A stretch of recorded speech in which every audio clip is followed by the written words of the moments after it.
आप बताइए कि हर पेपर को फंसा देते हैं केस में, बस आप पेपर भरते रहिए हमारे उत्तर प्रदेश में। यहाँ पे अगर आप पेपर भर देते हैं कोई भी परीक्षा फॉर्म तो आपको केस में उलझा दिया जाएगा साहब, उसका कोई परिणाम निकलने वाला नहीं है। मिर्जा गालिब जी ने लिखा था कि हमको मालूम है जन्नत की हकीकत, लेकिन दिल बहलाने का गालिब ख्याल अच्छा है। हकीकत ये है, टोंग टिंग पेटीएम पे 500 रुपये प्राप्त हुए, वो आएंगे, उसके लिए भैया आप बेफिक्र रहिए। और विकास का मतलब क्या है? विकास के चक्कर में इस देश में महंगाई पैदा हो गई, मंदी पैदा हो गई, जीएसटी पैदा हो गई, बेरोजगारी पैदा हो गई, भूखमरी पैदा हो गई, लेकिन इस देश में साहब विकास नहीं पैदा हो पाया। जांच कब होगा? लश्कर भी तुम्हारा है, सरदार भी तुम्हारा है, तुम सच को झूठ लिख दो, अखबार भी तुम्हारा है। इस दौर के फरियादी जाए तो कहाँ जाए? अदालत भी आपकी है, सरकार भी आपकी है।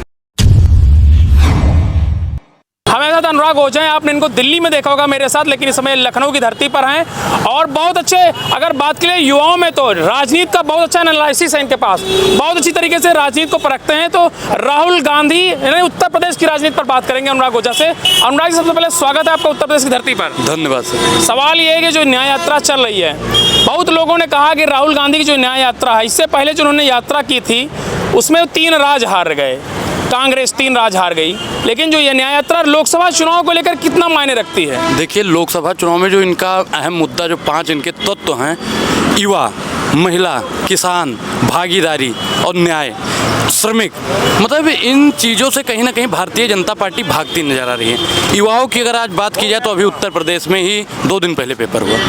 आप बताइए कि 60,244 वैकेंसी निकली, 50 लाख से ज़्यादा युवाओं ने फॉर्म भरा। सरकार ने कहा जांच के गठन किए गए हैं। जांच कब होगा? लश्कर भी तुम्हारा है, सरदार भी तुम्हारा है, तुम सच को झूठ लिख दो, अखबार भी तुम्हारा है। इस दौर के फरियादी जाए तो कहाँ जाए? अदालत भी आपकी है, सरकार भी आपकी है। अच्छा, क्या लगता है मोदी लहर और राम लहर में कितना अन्य पार्टियों के लिए बहुत आसान होगा? देखिए, एक चीज़ पहले बताइए, मोदी लहर क्या है? अरे मोदी लहर है, उन्होंने कहना है 370 पार, 370 प्लस 400 पार सीट पार है। देखिए, प्रधानमंत्री नरेंद्र मोदी जी ने पहले ही स्पष्ट कर दिया 400 पार। हाँ। अरे हम तो कह रहे हैं कि मोदी जी को कहना चाहिए 543 पार। हाँ। 545 पार।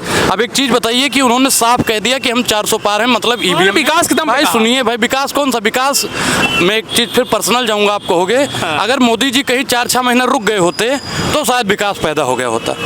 विकास इस देश में नहीं पैदा हुआ है साहब। और विकास का मतलब क्या है? विकास के चक्कर में इस देश में महंगाई पैदा हो गई, मंदी पैदा हो गई, जीएसटी पैदा हो गई, बेरोजगारी पैदा हो गई, भूखमरी पैदा हो गई, लेकिन इस देश में साहब विकास नहीं पैदा हो पाया। उत्तर प्रदेश में 80 सीटें हैं लोकसभा की, क्या लगता है? इंडिया अलायंस की साहब 70 से प्लस सीटें जाने वाली 70 प्लस है? 70 प्लस। जोक मार रहे हैं या हकीकत कर? नहीं भाई, हकीकत। हाँ। आप एक चीज बताइए, इंडिया अलायंस की बात की है, यहाँ तो अलायंस तो अलाइनमेंट भी करता नजर आ रहा है उसका। नहीं, ये आप कह रहे हैं, हम नहीं कह रहे हैं ना। तो नहीं, आ गया स्टेटमेंट आ गया कि हम गठबंधन नहीं कर रहे हैं, हम तोड़फोड़ कर रहे हैं, ऐसा कोई स्टेटमेंट नहीं आया। स्टेटमेंट नहीं, तो फिर आप अपने मन से क्यों कह रहे हैं? बात हमको मालूम है आपकी हकीकत, आपकी हकीकत हमको मालूम है।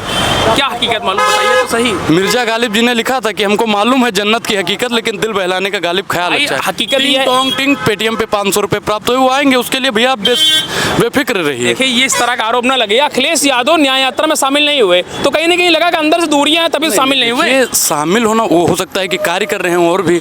उन्होंने लेटर लिखा था, बाकायदा लेटर लिखा था कि रायबरेली में वो न्याय यात्रा में शामिल होंगे, लेकिन लखनऊ में भी शामिल है। कुछ समस्या भी हो सकती है। समस्या है कि सीटों का बंटवारा नहीं हो पा रहा। नहीं भाई, वो अंदर की बात है, वो हमको इतना नहीं मालूम है। ये आपको अगर मालूम है तो आप बताइए, ये आपकी निजी राय हो सकती है। कार्यकर्ता तो सूत्रों से जानकारी भाई, उनके कई कार्यकर्ता वहाँ पे थे। हाँ। कार्यकर्ता तो वहाँ पे मौजूद थे। हाँ। बाबूजी बारात नहीं गए हैं तो बेटा तो बारात जा रहा है ना। तो कहने का मतलब अखिलेश यादव जी वहाँ पे नहीं उपस्थित हो पाए तो उनके कार्यकर्ता उपस्थित। युवा क्या मांग कर रहे हैं राहुल गांधी से? युवा तो रोजगार की मांग कर रहा है। आप देख, कल हम यही न्याय यात्रा में थे लखनऊ में, भाई इतना युवा था कि जिसका कोई जवाब नहीं है। आप बताइए कि हर पेपर को फंसा देते हैं केस में, बस आप पेपर भरते रहिए हमारे उत्तर प्रदेश में।